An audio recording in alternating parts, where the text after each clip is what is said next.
I'm Laura Bonnell, and this is the Living with Cystic Fibrosis podcast coming to you from Detroit. Please subscribe and even rate and comment on our podcasts when it moves you. I learn something new with every podcast, and I'm always inspired by the people that are showcased here. We don't give medical advice. You need to connect with your doctor for that. I hope that this Living with Cystic Fibrosis podcast educates you and sparks some volunteering or advocacy. The CF community needs people like you. Thanks to our sponsors, Viatris and Vertex, for their support. CFRI's Executive Director, Siri Vaeth, is sunshine to me. She's a dear friend, and we met after she took on the title at the Cystic Fibrosis Research Institute. I not only consider her a dear friend, but also a mentor, and she's truly among the smartest people that I know. She's a great advocate, not only for her daughter, Tess, who has cystic fibrosis and who is the same age as my oldest daughter, Molly, but she is an incredible advocate for the CF community. And if you need something explained to you legislatively or anything like that, Siri can help you out. She's really good about doing that. She has a master's degree in social welfare. She's fluent in Spanish. She's great at marketing and does a lot of public speaking, and I would have to say is an all-around great person.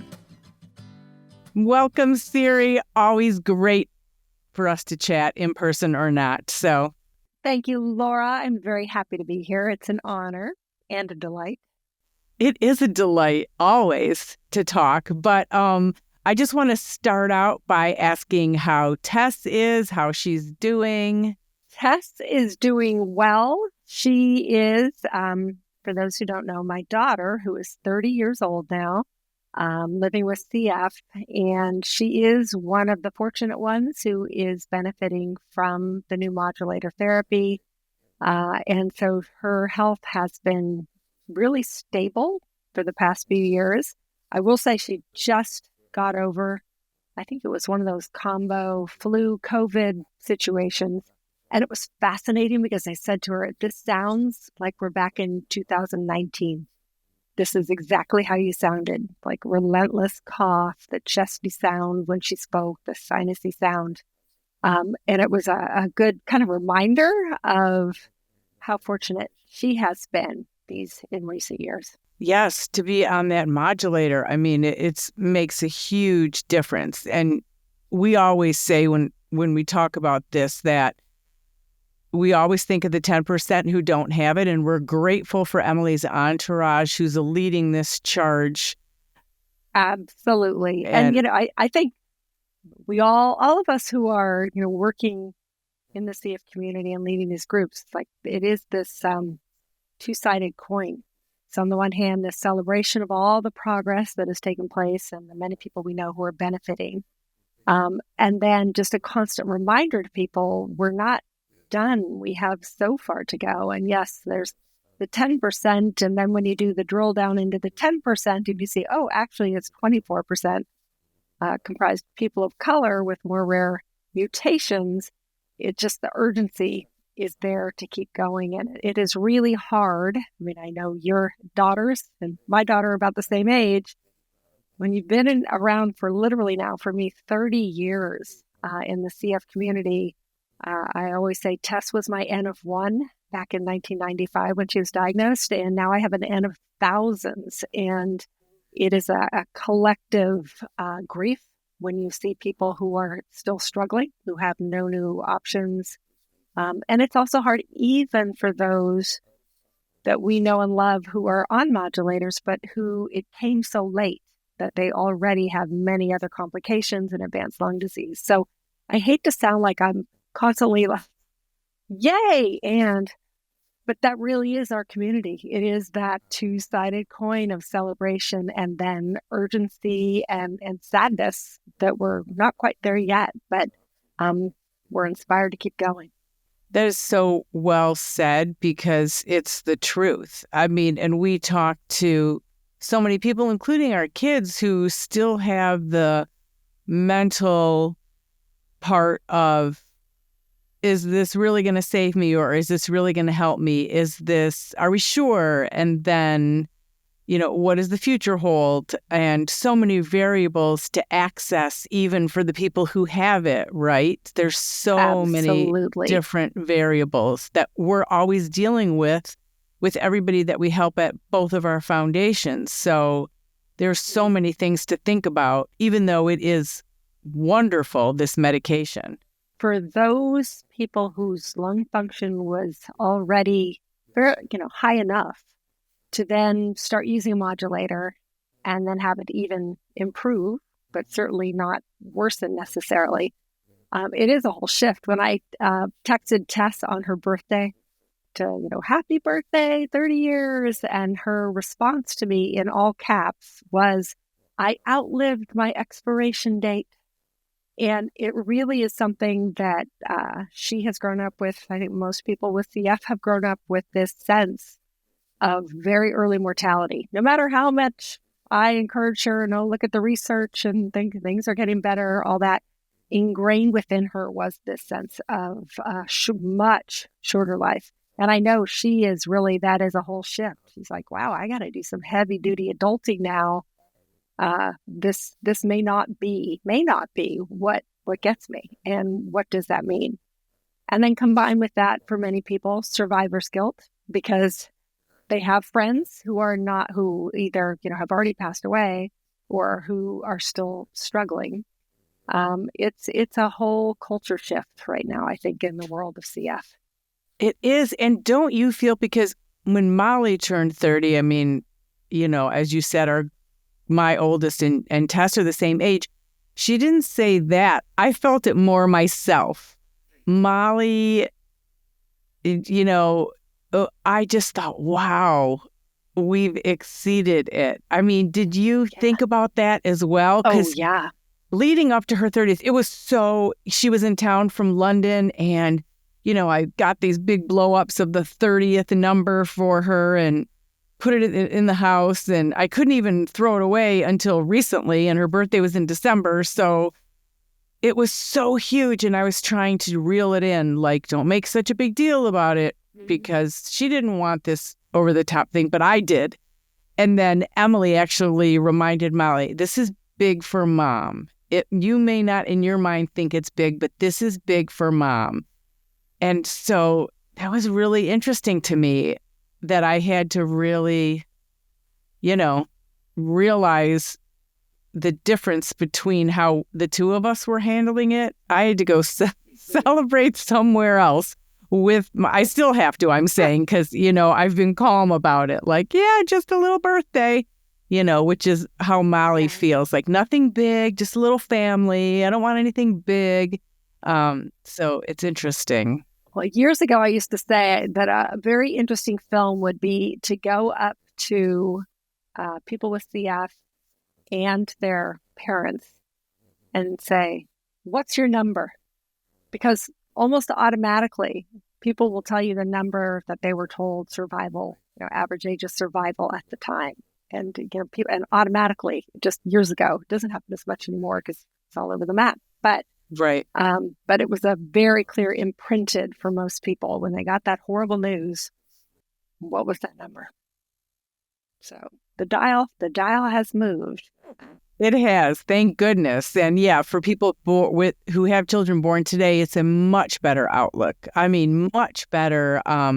Still struggles, obviously, and it depends on so many factors, but there's much more hope and more medication. Right. And that pipeline, so robust. And I was at a education day last weekend, and there was a whole presentation on nucleic acid-based therapies, which sounds like a mouthful, and people are like, what does that even mean? But basically, like the whole compilation of gene editing, gene replacement, not quite exactly, but still thrown in mRNA therapies. And it was great, presented by a brilliant clinician researcher, Deepika Polaneni.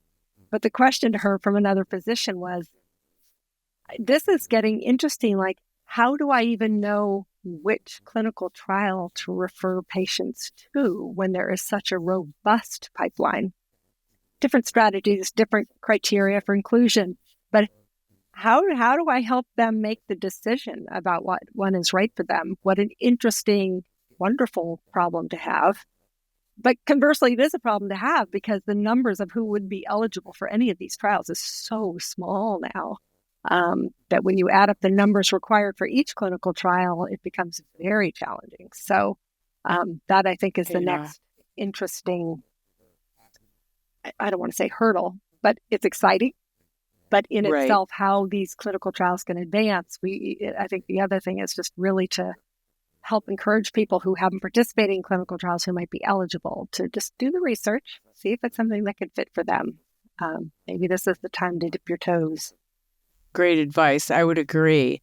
And I wanted to talk about the California fires because you are in California, as I said in the introduction, and CF patients needed things for air purifying and all sorts of different needs. How are those efforts going? The good news about the fires is that they are now almost fully contained. So thank goodness. But unimaginable. And I know most people across the country have seen the footage. I mean, it was just a wall of embers. There was nothing to be done to stop that when you have 100-mile-an-hour winds. And so, yes, there's the thousands of people who have lost their homes. That's a whole other issue. And then there are the thousands of people who are breathing the most deep toxic smoke. And so Claire's Place Foundation, which is based in LA and, of course, named after Claire Wineland and started by her mother, Melissa Yeager, they have a great fund going on to collect, asking people to donate, and then they are helping families with CF. And it is exactly like that, money to get really high-quality air purifiers, any kind of relief to access people who had to evacuate and weren't able to grab things they needed. They could get a cash grant to help access that right away. So there are in the Claire's Place Foundation, if you go there, I think it's clairesplace.org, but if you Google Claire's Place, then I'm sure you'll put up the link.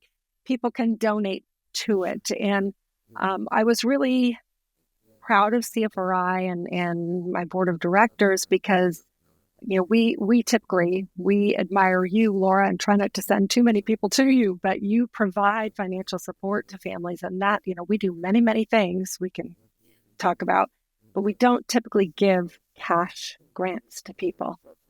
But we felt so powerless. And I can say personally, I live in an area that was hit by a horrible wildfire. In 2020, I had to evacuate my house for 10 days. And, at the time, my daughter was living with me. And it's so disruptive and so scary.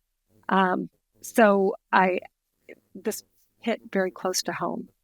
So CFRI did provide a large grant donation to the foundation to help support other families with CF. And we hope people, no matter how small, there's so many places that need assistance right now. But if that is what moves people, Claire's Place is a wonderful place to donate. And that's what I wanted you to mention, because we're so collaborative in this space. You and me and Claire's Place Foundation, Melissa, we did put the link on our website and have shared it on social media, just as you have. That's part of it, is that there's no competition among us at all. You support us, we support you, but I'm just so proud of everything CFRI does and is doing, and what you did with Claire's Place. It's just wonderful. So, thank you. And thank you for all you do. And I do love that there are many organizations who are firmly committed to collaboration and uplift. And as I say constantly, I take it for granted that anybody who's engaged with CFRI is likely engaged with other CF-related organizations, from the CFF to the Bonnell Foundation to Rock CF to Boomer Esiason and Emily's Entourage to Bree Strong CF. And that is how it is supposed to be, because the bottom line is, modulators or not, this is a really hard disease. And it's still isolating, financially challenging, physically challenging, emotionally challenging. And everybody deserves to have the ability to find the resource they need. And if we can help link somebody who's in our circle to you or to Boomer Esiason Foundation. That is what we want to do. It helps the entire community. And I think that makes us probably unique among other disease groups. I think so too.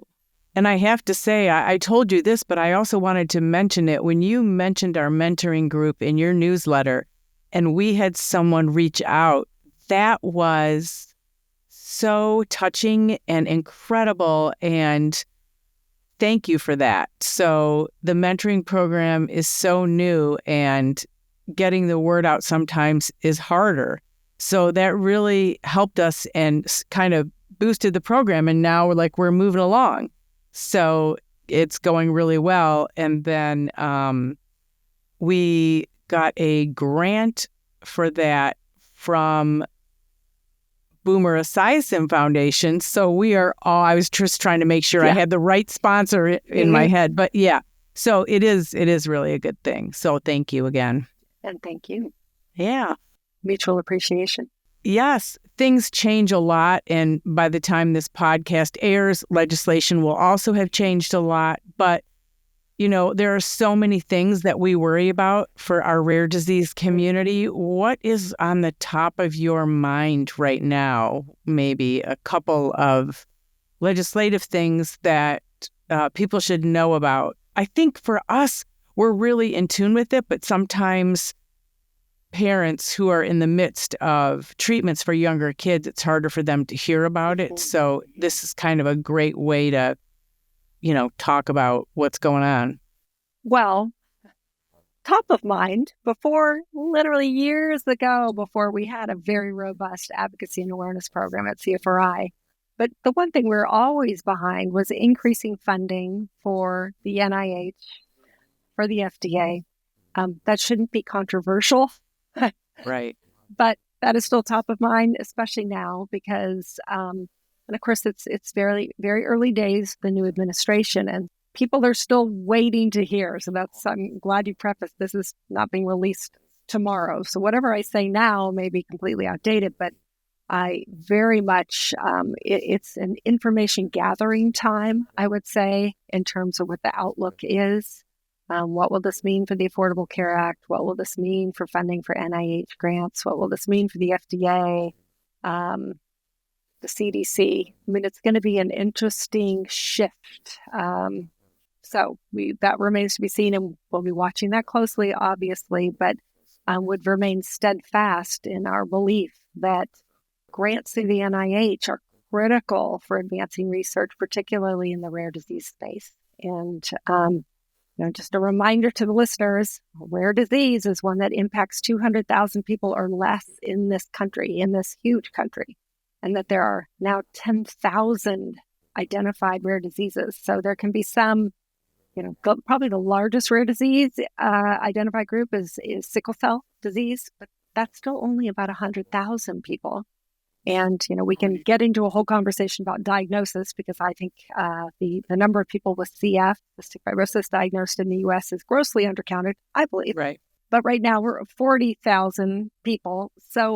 And it's underdiagnosed because people of color are underdiagnosed. Absolutely. So we need to circle, and we'll circle back to that because that's a whole other area that we're very focused on. So with that, then you have these diseases that have literally like 10 people in the United States.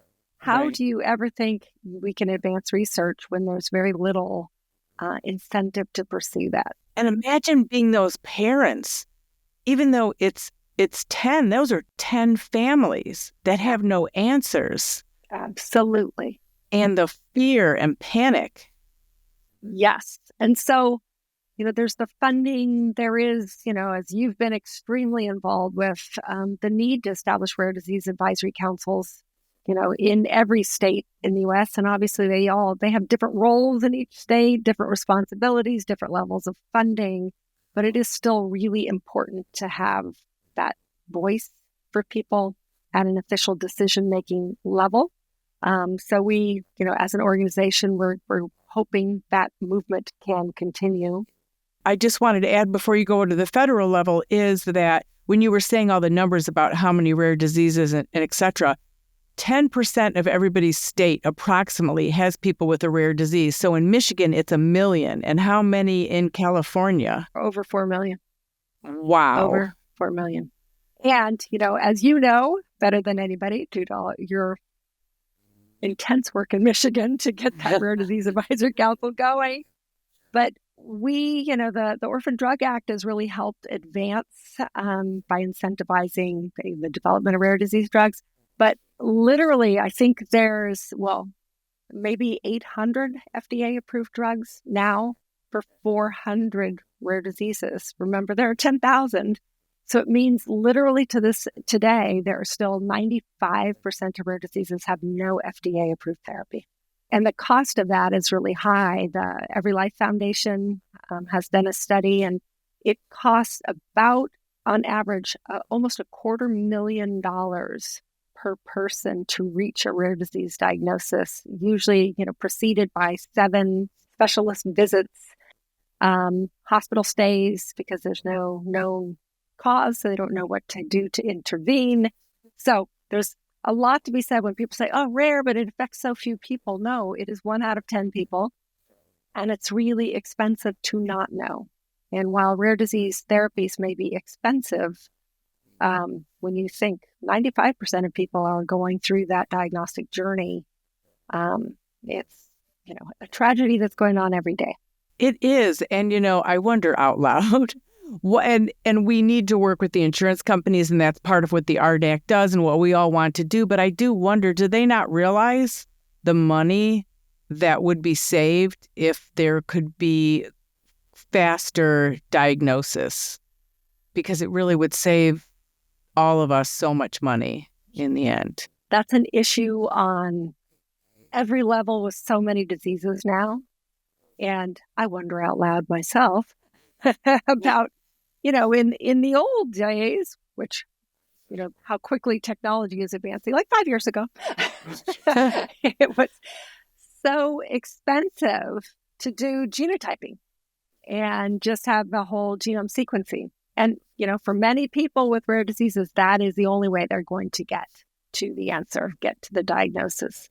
And, it is my fervent hope that because that is so vital and because it is, people know how to do it now, that it can be done very economically, because I think that for all sorts of diseases, early diagnosis of cancer, diagnosis of rare diseases, CF, that this could actually help a lot of people to reach that diagnosis. There's just the human thing that anybody who is suffering deserves a diagnosis and any potential for treatment to reduce suffering. So there's the human level.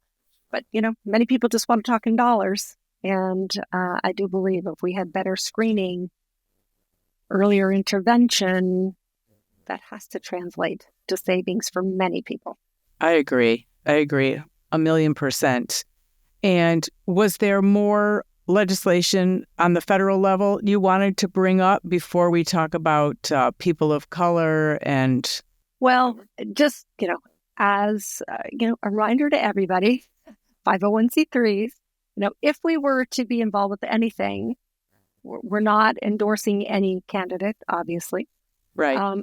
But we are able to become engaged with issues that impact our disease group, our patient population, including, more broadly rare disease, including even cancer. We can circle back to that about the high rates of cancer in our community, and that we align ourselves with issues that are bipartisan. Mm-hmm. And obviously, health issues, there is no blue, there is no red. It is a human issue, a human condition. And so at the federal level, things that we've been following were the Help Copays Act, which is an issue, a movement, legislation to ban the use of copay accumulator policies in insurance plans. And whenever I say copay accumulator policy, people's eyes usually glaze over. But in the end, what it is that if my daughter has assistance to access one of her CF drugs, and she uses that, and it allows her to access her drugs, it should be applying toward her deductible because it's money. And with these new policies, pharmacies are accepting, and pharmacy benefit managers accepting that assistance, but not applying it to a deductible or out of pocket. And I know you know this, but in case people who are listening don't. And so what ends up happening is you think that you've met the deductible by virtue of that financial assistance. And so now you'll be able to manage access because you're just paying your copay. And yet people are being shocked to find, oh, no, you still owe your $3,000 deductible. And unlike medical care, you do not leave the pharmacy with your medications unless you can pay. And so a lot of people are now, spreading out their medications because they don't have the funds to access them and pay down that deductible. So that's their efforts within individual states. About 20 states have banned these policies. There's also legislation at the federal level that is still in the works moving forward. And then, there are other things that are so important to our community and to many other diseases that involve respiratory disease, which is the SOAR Act, which is the Supplemental Oxygen Access Reform Act. The way things are set now, and what people can get away with is just literally paying for like the big tanks and no liquid oxygen. So people who could be fully functioning, including employed members of our community, if they had access to liquid oxygen that they could take, it's compact, it's light, they don't have access to that now. And people are literally tethered to tanks in their homes because they can't access it. So this is a fully bipartisan piece of legislation that we hope also will advance. And that is, something that I just learned about recently, months ago, from you and Emily Kramer-Golenkoff of Emily's Entourage, and I can't believe it. So that, like you said, I just want to say it again because it seems unbelievable to me that they can only have the big tanks that tether them to their house. They cannot get portable tanks so they can go into the workforce or get around easier. That will not be covered. Yes. I mean, sometimes they can get the concentrators, but those are huge. You are stuck at home, basically. And you've got your leash for your tubing to your tank or your concentrator. So, American Lung Association, American Thoracic Society, there are lots of people rallying behind this because it is such an important quality of life issue. And then there's another act that is about multi-cancer early detection. This comes back to the advancements we've made in screening and to try and get that included in Medicare, which will benefit, could translate to Medicaid programs. But in particular with Medicare specifically, our people are starting to age out. They are actually, some people pondering Medicare. And our community has very high rates of cancer. And one of the blessings of all the improvements in our new therapies is that people are living longer. But with that comes the emergence of obviously complications that any of us would have because aging is a thing and more things happen the older you get. Right. But some of these things are actually exacerbated by a CF diagnosis. And we never really came to understand those before because the cases were so few. But now we do know, like in the area of colon cancer, that people with CF have 5 to 10 times the rates of colon cancer as the general population. And post-transplant, when you're on immunosuppressants, it is 25 to 30 times the rates. So we're learning that pancreatic cancer, higher rates. We're now seeing higher rates of breast cancer amongst younger women with CF. And then the other one that's really presenting is cervical cancer, and particularly for people post-transplant. If you've had HPV and you have no your immune system is completely suppressed, you don't reject your lungs, there are no brakes on the development of dysplasia then to cancer. We're starting to understand, we always think of CFTR and the defective CFTR protein. That is the root cause of CF. It is. But we always think about it as like that fluid transfer between cells and the thick, sticky mucus that emerges in our lungs and all the ducts and in the pancreas. But another role of that CFTR protein is as a tumor suppressor. So it's, we're learning more. And so if you have 2 copies of that defective gene, its impact as a tumor suppressor is defective. So it stands to reason there will be higher rates of cancer. And looking at you, my friend Laura, who is a CF carrier, I'm a CF carrier. Obviously, we have kids with CF. But we also, by virtue of having one copy, have higher rates of cancer too. So I just like to always let the carriers realize that screenings are critically important for carriers as well.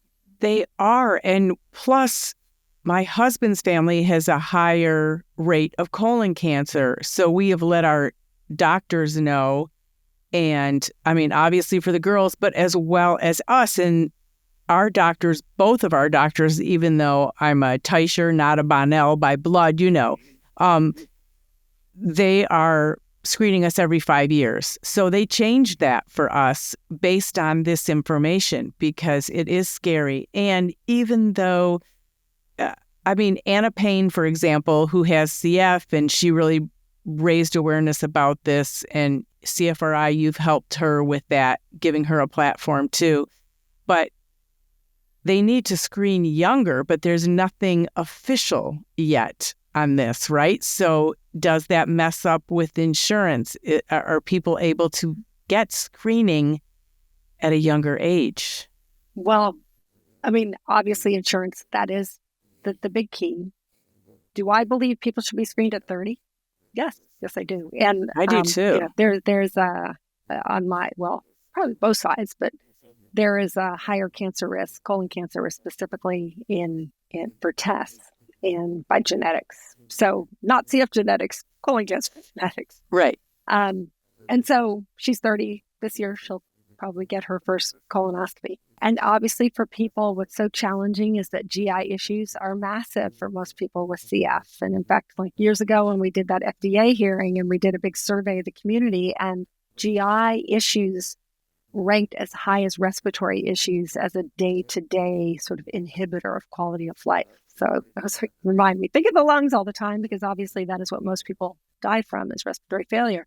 But the GI issues are so serious. And so people, I think it's easy to ignore colon cancer symptoms. And I know several people who have told me that's what happened. They delayed really even talking about it with the doctor. Having spoken with somebody who's more in the know about insurance reimbursement and payers and process, what I was told is that if you have a doctor who hears you, who understands this far higher risk that you have, and if you say, I am having symptoms that are outside the lane of my normal GI symptoms that I typically have, and you really push that symptoms are worse, typically most payers will cover it. You have to have a doctor who's not going to disregard, like, oh, it's probably just CF stuff. If you have a care provider who is hearing you and listening, they will submit it that this is not about GI symptoms. This specifically is a necessary screening, in which case payers typically will pay. Now on another, related to that topic though.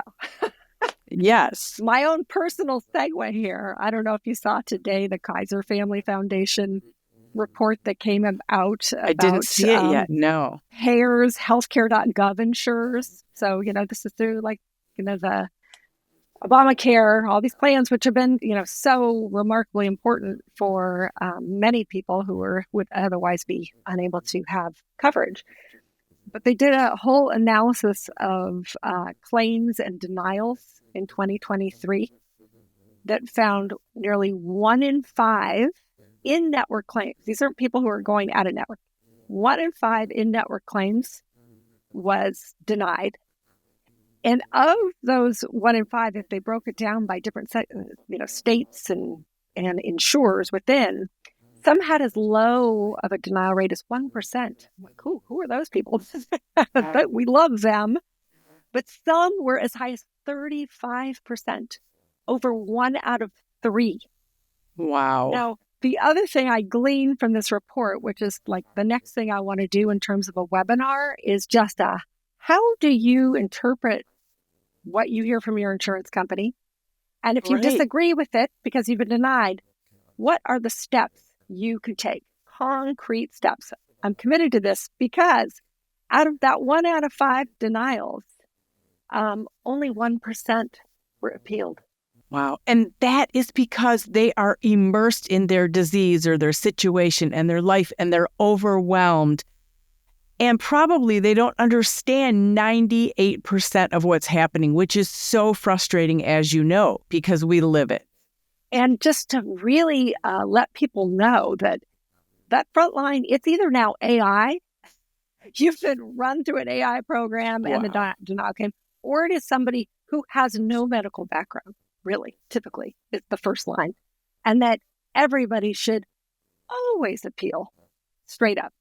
So it ends up, of the 1% of the people that did appeal, still over half were denied again. And the most common reason for all of these denials, the most common reason cited, other.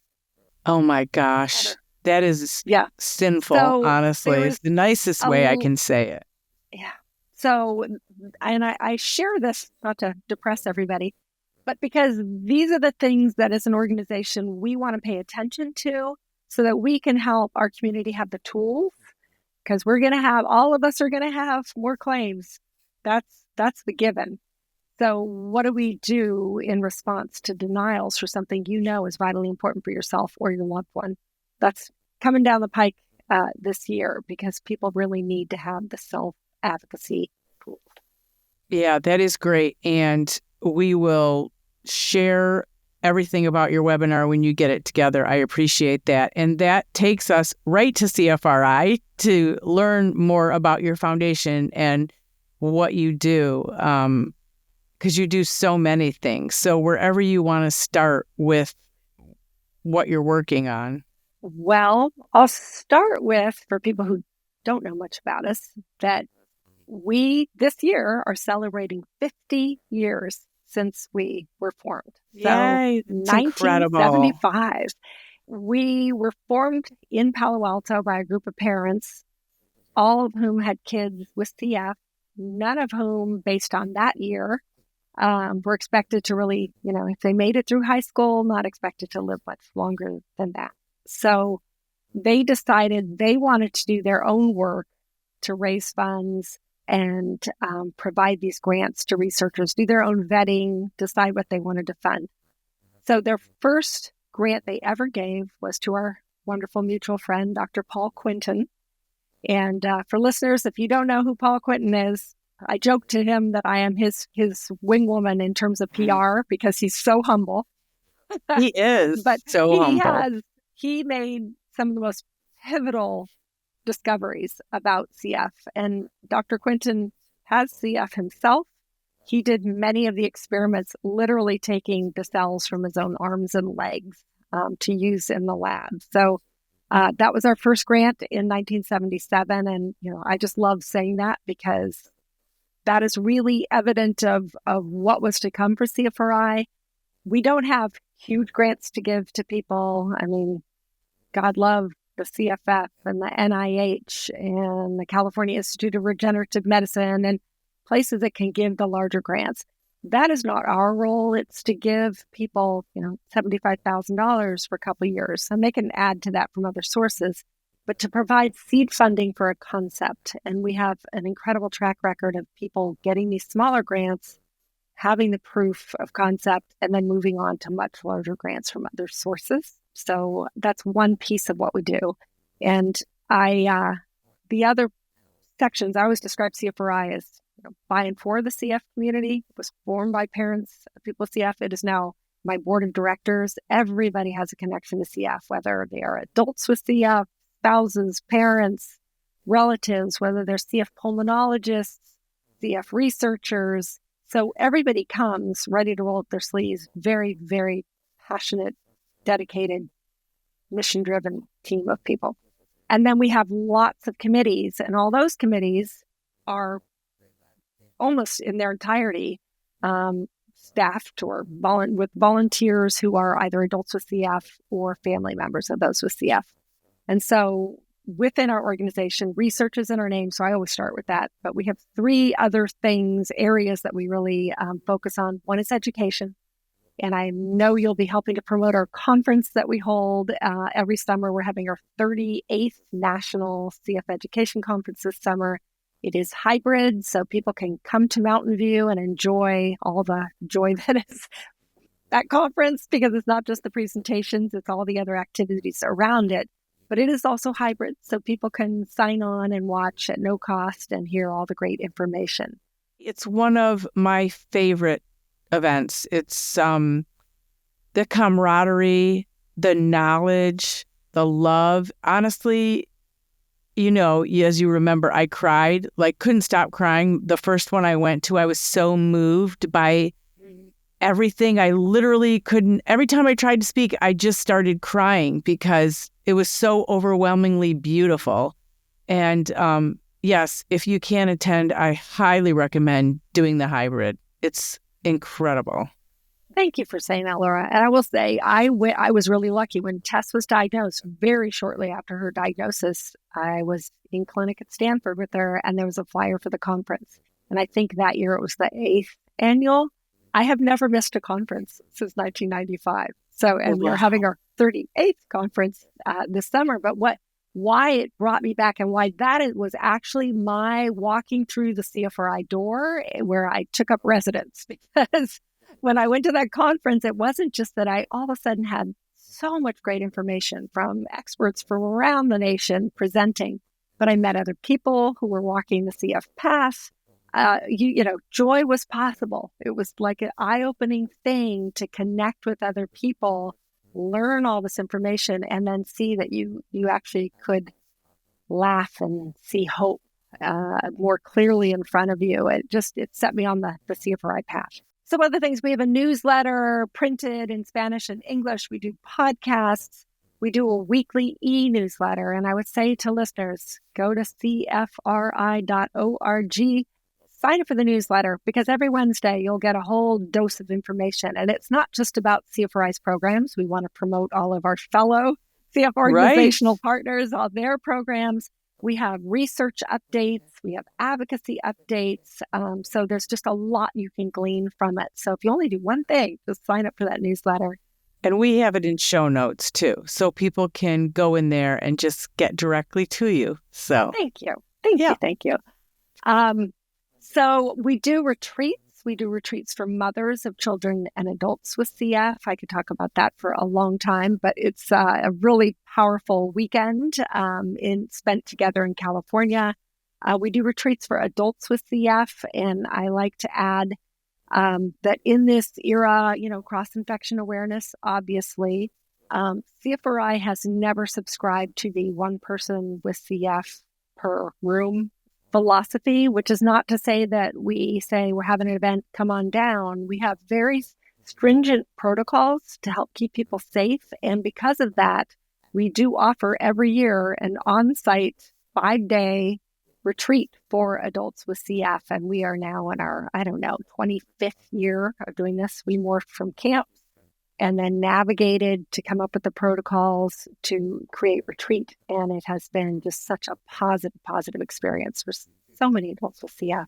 And I have to comment on that too, because I haven't seen the one that's solely for people with CF. Obviously, I don't have CF. My girls do. But whenever I go to your conferences, I think you do it better than anyone in the United States as far as that goes, because people with CF aren't serving themselves, but no one is. So it's not like you're calling out people and, making anybody feel uncomfortable that has CF. Everybody is served, so there isn't the touching of utensils, like basic things. And whoever wants to wear a mask wears one. It's such a safe place that way. And I just feel the community is so respectful.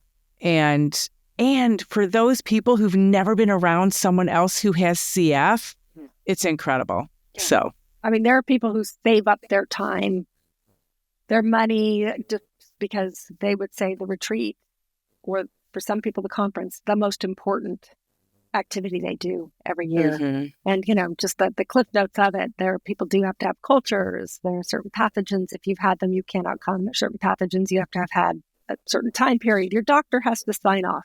So there are steps. And the other part of it is that you have to be willing to self-identify, because I think part of the problem with events where I think there are events where there are not supposed to be more than one person with CF, but there is, but nobody can self-identify because there's only supposed to be one person. And so the way we have it, everybody on their name badge has a blue dot if they have CF, because it allows people with CF to say, I see you, I want to talk to you, but we're going to be able to keep our 6-foot distance. And, so nobody has that fear that all of a sudden, oh my gosh, I've been sitting there having this intense conversation with somebody nose to nose, and I didn't realize they had CF too. Anyway, so that's a whole other topic. And so let me move to the psychosocial support. Please. Quickly, our psychosocial support programs, we know our community has higher rates of depression and anxiety. And so we also know it's very hard to access therapy in the United States. And so we will cover people's individual therapy sessions, 6 sessions, and very easy to sign up for that. For most people in our program, last year, about 85 people took advantage of the service. And for most people, it was the only therapy they had access to all year was through this program. And then we have 9 very robust online support groups every month, and you can find where you fit. Are you the parent of a child, the parent of an adult, the spouse of an adult? Are you an adult post-transplant? Are you an adult who can't use modulators? Are you a teen? Have you lost a loved one to CF? Are you an adult with a late diagnosis? So people can find where they fit and find community there every month. So we encourage people to participate in that as well. And then we also have a wonderful member of our community, serves on our board of directors, who's a medical doctor, retired, who has CF, who leads mindfulness meditation sessions. So we'll be offering seminars through the year with her. And so those are the 3 pillars. The final one, advocacy and awareness. And I could do a whole separate thing just on this issue, but the one thing I'm really going to focus on now is the awareness. And obviously we've talked about awareness as it being a rare disease. But another key, and then we've talked about awareness of the high rates of cancer. But the other area where we're very engaged with awareness efforts is in the issue of diversity. And I know that's a very charged term, especially this week as we're reading about all the changes that are going on. But in the CF world, one's race and ethnicity can be entirely linked to one's health outcomes. And so that is something that, this is not about using other people's terms, woke politics or what have you. It is about uplifting our community and helping to identify people who have been suffering for years because they have not been diagnosed with cystic fibrosis. And for many years, CF was perceived as a disease of Caucasian people of European descent. And textbooks, it was just like this ongoing sort of mythology, because Dorothy Anderson, who discovered the disease in her original case notes, had very diverse children who had passed away from CF. And in our country, there is a state-to-state variance on newborn screening panels. Until recently, one state literally only screened for one mutation, the most common one among people of European descent. And still, they're not even screening for that many more. They've improved. And people of color are more likely to have rare mutations that are not being detected on newborn screening panels.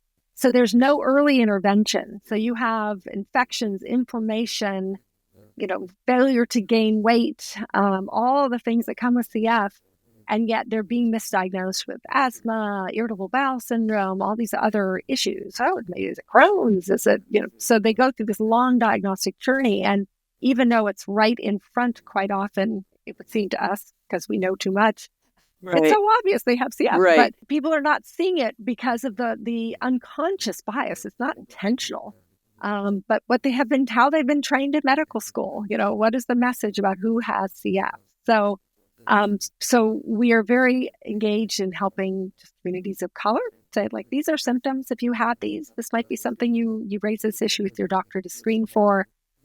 We also really want people who have been diagnosed to have resources. If they speak Spanish, they deserve to have the information that they need to encourage better outcomes for themselves or their loved ones. And so, that is something, this is a human issue. This is about improving health outcomes. This is about seeing our whole community and being a welcome and inclusive place. And that is something I think we should all ascribe to achieve, that nobody should be moving back from this important goal. Right.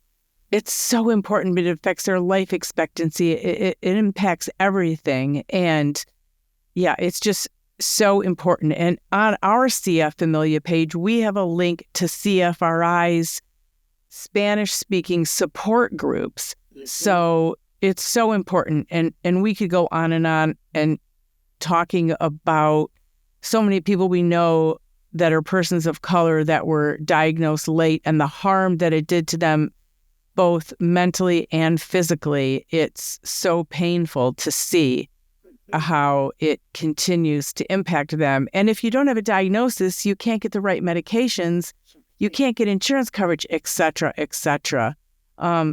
Siri, I love you. I love you, Laura. And we could talk for many more hours on this podcast, but it just means we'll have to do another one. But your contact information is in show notes. And every time I say your name, my iPad keeps lighting up for Siri, So I have not had a meeting since the iPhone came out. Somebody's phone does not ping. Right. It's so funny. But what would you like to leave us with before we wrap up this podcast? Because we've touched on so many things. For many people, we're in a period of transition in terms of sort of the state of healthcare, and that nobody should be rattled. We know what we need to do. We need to advance research. We need to stay connected as a community. We need to do what it takes to improve health outcomes. We need to do what it takes to reduce isolation. And that there are just so many ways to engage with so many different CF-related organizations. And whether it's you're involved with one or with 10, it's what you need. And it is uplifting. It's so, stay connected to people. And I hope you will reach out to CFRI, whatever we have to offer that is of service to you. We are happy to offer. And we'd also love to, engage with you. And Laura, it is always such a delight to see you personally, but professionally, the work you do is so important. And I am really grateful to you for helping bring a voice to the community and allow me to share my thoughts. Well, thank you, Siri. And a very wise way to end it, just about talking about keeping it together and just working with other people is very smart. So thank you so much for being on the podcast. Thank you, Laura. The original music in this podcast is performed by Kevin Allen. It's not complicated. Who happens to have cystic fibrosis. We all got our worries and fears. I know what's got you frustrated, but loving you is so alright. This has been the Living with Cystic Fibrosis podcast. For more information and to learn more about the Bonnell Foundation, visit our website at thebonnellfoundation.org. That's the BONNELL Foundation.org. This podcast was sponsored by Vertex Pharmaceutical, The Science of Possibility, and Viatris. It was produced by Jag and Detroit Podcasts. Follow our show in Apple Podcasts, Spotify, or wherever you're listening right now.